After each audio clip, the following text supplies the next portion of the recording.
Hello students. कुछ दिनों से क्लासेस बंद था, आप लोग को पता ही था। आज 11वां क्लास चलेगा, जिसमें से हम लोग चौथे चैप्टर की ओर चल रहे हैं। चौथा चैप्टर आज स्टार्ट हो रहा है। 3 चैप्टर कंप्लीट कर चुके हैं, शेष 7 चैप्टर बचा हुआ है, जो अब तीव्र गति से थोड़ा सा फास्ट करते हुए जनवरी में खत्म करने का प्रयास रहेगा। बाकी देखा जाएगा। क्लास 11 आज चल रहे हैं। दो चर वाले रेखिक समीकरण जो था खत्म कर दिए थे, जिसमें से ग्राफ हमने पढ़ा, प्रतिस्थापन पढ़ा, विलोपन पढ़ा और वज्र पढ़ा। वज्र के लिए हम लोग जो तक ट्रिक बताए हुए थे, मतलब उसको सारे मिनिमम 2-2 सवाल हम बता चुके थे कॉन्सेप्ट के साथ। आज हम लोग जो चलने वाले हैं वो है द्विघात समीकरण। द्विघात द्विघात समीकरण, ठीक है। ओ चलिए, द्विघात समीकरण आज हम लोग पढ़ने वाले हैं। द्विघात समीकरण में क्या पढ़ेंगे इसको समझेंगे ध्यान। सबसे पहले द्विघात समीकरण किसे कहते हैं? जिस पर अधिकतम घात कितना हो, 2 हो। जैसे कि ये आप लोग देख पा रहे हैं, ये समीकरण, ये एक क्या है, समीकरण है। आप लोग को हम बता चुके हैं कि समीकरण और बहुपद में क्या अंतर होता है, और बहुपद में भी हम लोग बता दिए थे किसको हम बहुपद कहेंगे और किसको नहीं। ठीक है, तो यहाँ पे समीकरण में इंपॉर्टेंट होगा कि पावर हमेशा जो होता है पूर्ण संख्या होगा, कभी भी ऋणात्मक नहीं हो सकता है या फिर भिन्नात्मक भी नहीं हो सकता है। तो चलिए समझते हैं, समय को बिना व्यतीत किए। आज हम लोग द्विघात समीकरण से रिलेटेड पढ़ेंगे। शायद इसके लिए एक वीडियो बना चुके थे, पता नहीं अपलोड हुआ है कि नहीं, देख लेंगे एक बार, बाकी देख लेते हैं। तो यहाँ पे जो है हम लोग कुछ प्रोसेस पढ़े थे, जैसे मध्य पद तोड़ के भी शून्य निकालना। एक था कि हम लोग इस दोनों से, चलिए एक उदाहरण लेके हम समझा ही देते हैं। जैसे कि कोई सवाल लेते हैं,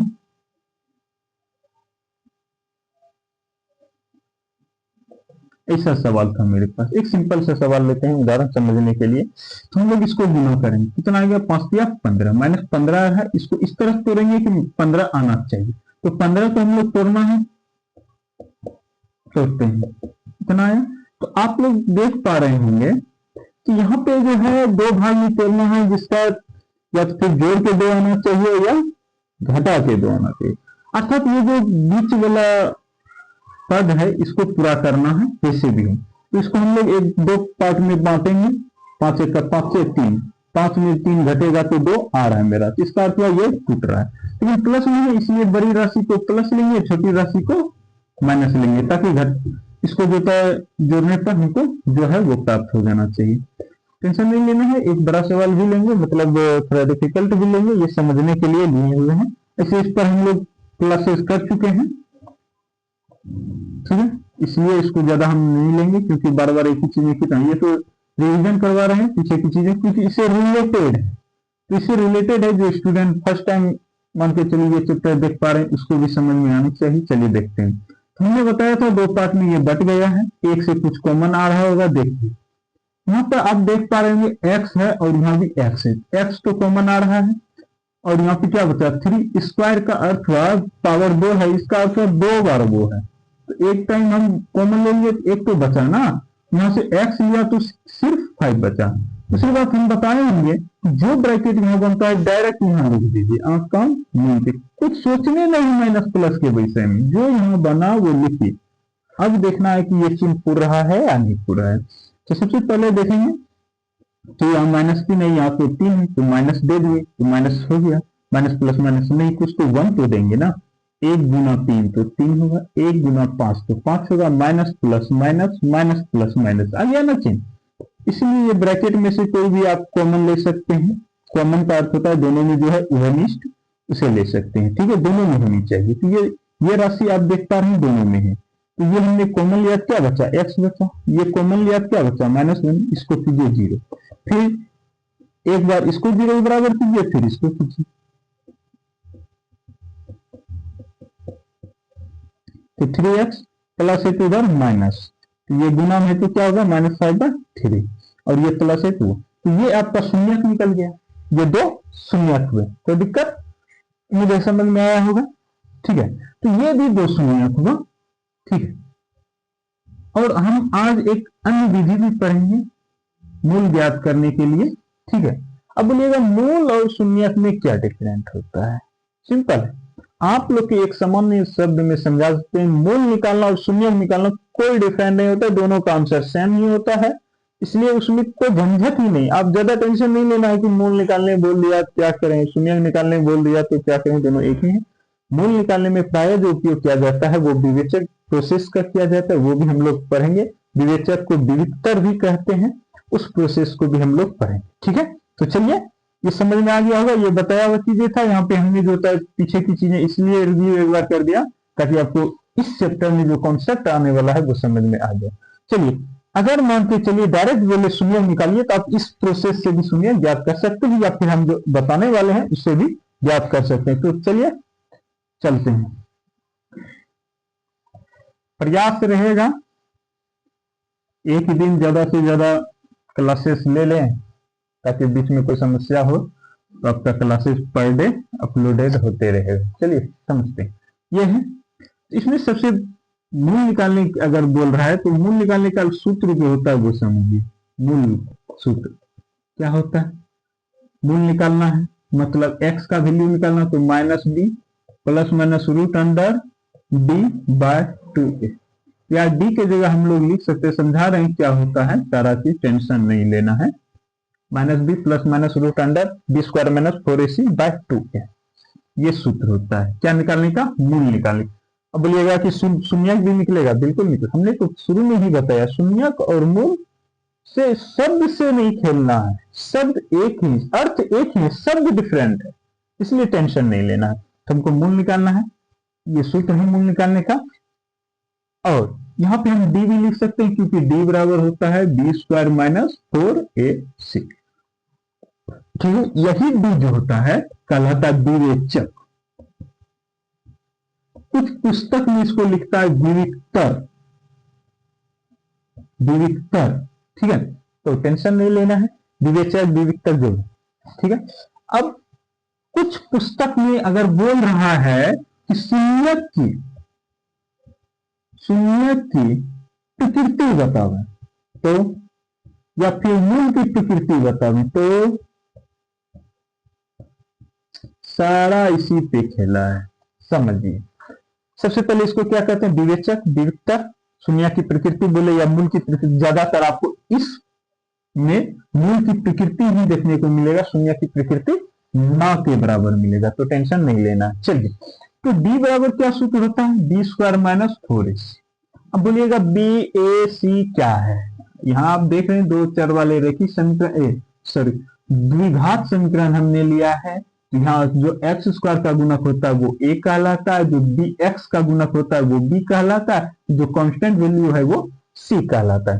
तो समझने वाली बात है, यहाँ पे क्या समझने वाली है? ए बी सी ये तो पता है, तो ए बी सी क्या है पता हो गया। अब चलिए विवेचक है, सबसे पहले अगर डी का मान 0 आ जाए तो क्या होगा?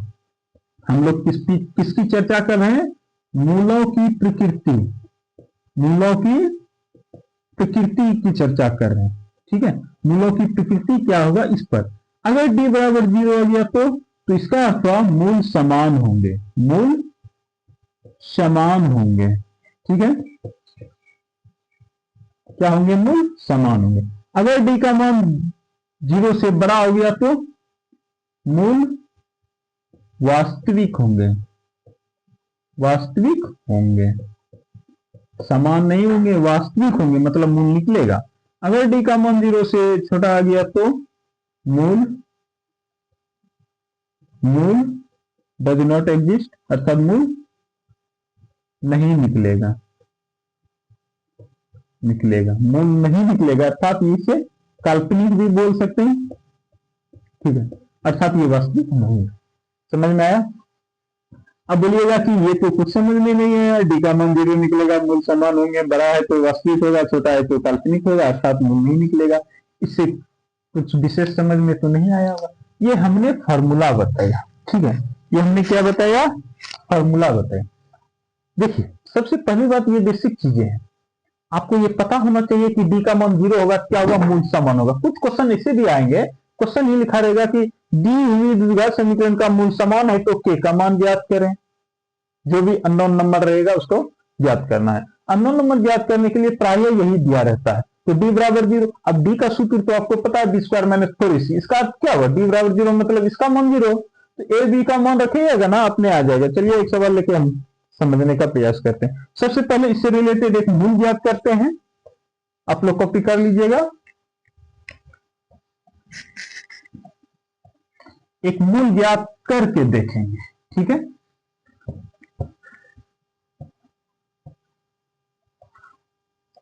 चलिए कोई सवाल लेते हैं, जैसे कि मान के चलिए x square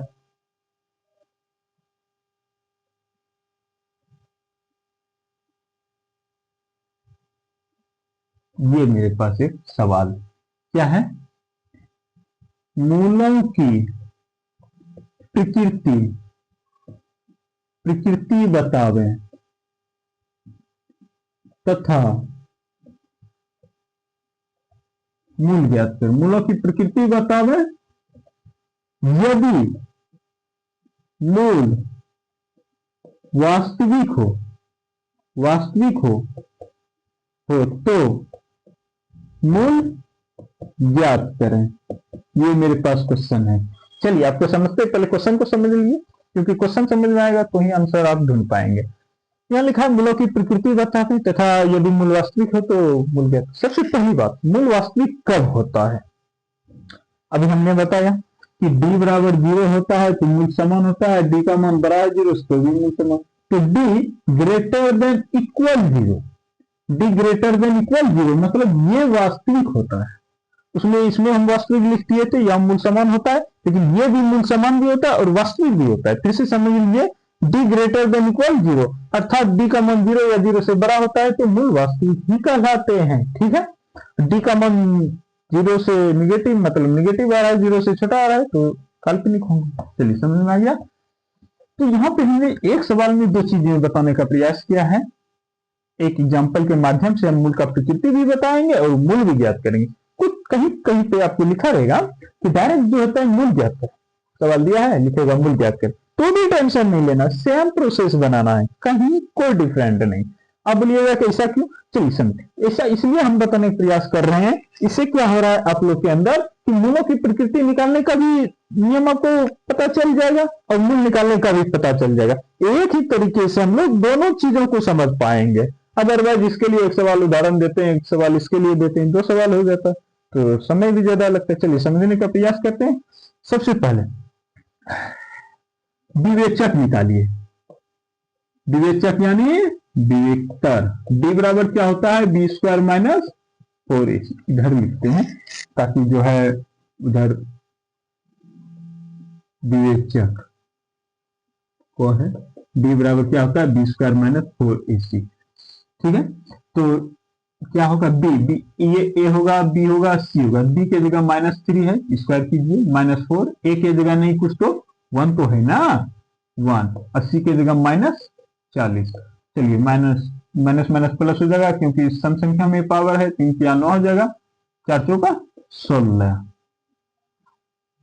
minus minus plus कितना हो गया 169। तो दिक्कत यहां तक समझने। अब देखिए d ग्रेटर देन इक्वल 0, अतः मूल क्या है, वास्तविक है, वास्तविक है। 0 से छोटा आएगा तब ना मूल काल्पनिक होगा। तो यहाँ तो मूल वास्तविक हमने बताया, 0 हो या 0 से बड़ा हो तो मूल क्या होगा, वास्तविक होगा। चलिए समझते हैं। तो मूल मेरा वास्तविक आ गया। अब मूल का सूत्र हमने बताया होगा -b plus minus root under b square minus 4ac/2a। चलिए समझने का प्रयास करेंगे। -b प्लस माइनस, अब इसको d भी लिख सकते हैं और इसका मान तुमको पता है।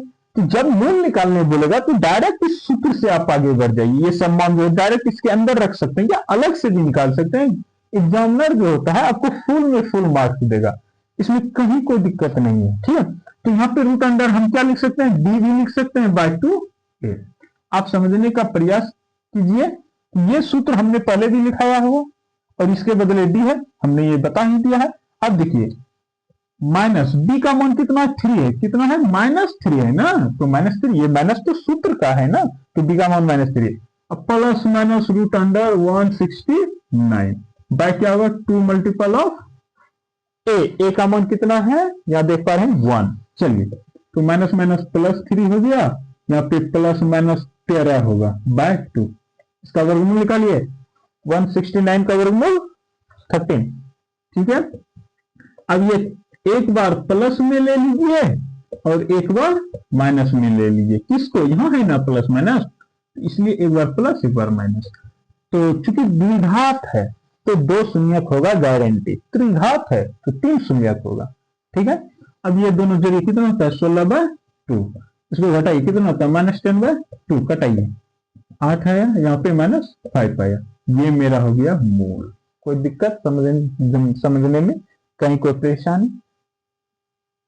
देखिए, ऑनलाइन क्लासेस का एक फायदा भी है कि अगर मान के चलिए समझ में नहीं आया, फिर से वीडियो देख लें, कहीं कोई समस्या नहीं। एक एक चीजों को हमने समझाया, एक एक बिंदुओं को समझाया, बेसिक कॉन्सेप्ट में फॉर्मूला भी समझाया, क्या मान आएगा क्या बोलेंगे वो भी समझाया है। इसलिए टेंशन बिल्कुल नहीं होनी चाहिए। ठीक है, मत पर तोड़ के भी बनाना है, वो भी एक प्रोसेस है। ठीक है, तो वो भी बताएंगे और भी बताएंगे। ठीक है, अगर आप लोग का कहीं लगेगा हमको कि कुछ प्रॉब्लम आ रहा है तो बताएंगे। चलिए अब देखिए, इसी से रिलेटेड और समझते हैं, कुछ क्वेश्चन है।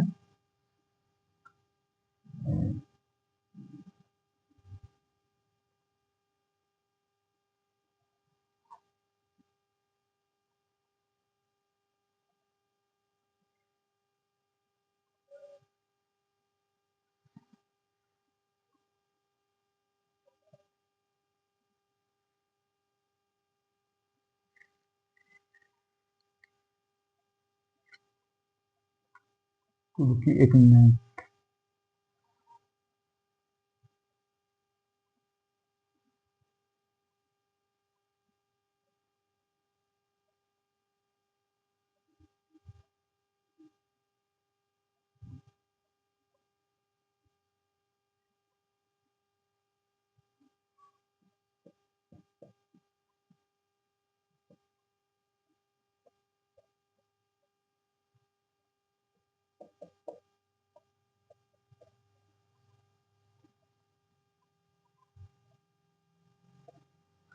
ये सवाल है मेरे पास। बोल रहे हैं मूल समान हो तो के बराबर हो, के का मान निकालना है। कब, जब मूल समान हो। क्वेश्चन में ही दिया गया है मूल समान हो तो के का मान। मूल समान हो इसका मतलब क्या हो गया, आप क्या बोलिएगा, डी बराबर 0। हमने कंडीशन में बताया था डी का मान मूल समान हो तो डी का मान 0 होता है। तो यहाँ पे डी का मान क्या है, 0 है। समझ रहे हैं, डी का मान 0 है, क्वेश्चन में दिया गया है। आपको ये समझना होगा, जब मूल समान बोल रहा है तो डी का मान 0 ही होगा। ये तो हमने कॉन्सेप्ट में बता ही दिया। अब डी बराबर क्या सूत्र होता है, डी स्क्वायर माइनस 4ac बराबर 0। अब देखेंगे बी का मान क्या है, के है तो के स्क्वायर माइनस 4, ए का मान नहीं कुछ तो 1 और सी का क्या है 4।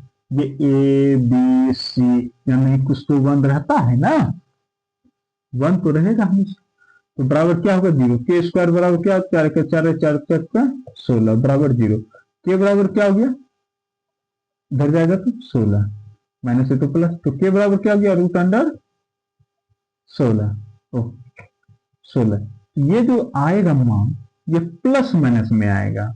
के बराबर क्या हो गया, प्लस माइनस 4। तो किस में आ गया, प्लस माइनस 4। तो ये मेरा आंसर हो गया, ये मेरा आंसर हो गया। ठीक है, 4। तो के जगह क्या आएगा, प्लस में भी 4 आएगा, माइनस में भी 4 आ सकता है। ठीक है, तो ये मेरा आंसर हो गया। कहीं भी मूल समान हो तो इस प्रोसेस से आप लोग बना सकते हैं। बस डी का 0 करना है, सारे मान पुट करना है, अपने आप निकल जाएगा, कोई परेशानी नहीं होगा। ठीक है, डी का मूल समान है तो हमने निकाल दिया। कोई समस्या समझने में, कोई परेशानी नहीं होनी चाहिए। तो ये था द्विघात समीकरण। छोटे छोटे वीडियो रहेंगे ताकि आपको देखने में इंटरेस्ट भी रहे। ज्यादा लंबा वीडियो बोरिंग फीलिंग करता हो, चलिए कोई टेंशन नहीं। उम्मीद है आप लोग नए साल के शुभ अवसर पे अच्छे से मेहनत करेंगे और सफलता की ओर बढ़ेंगे। ठीक है, बहुत बहुत धन्यवाद।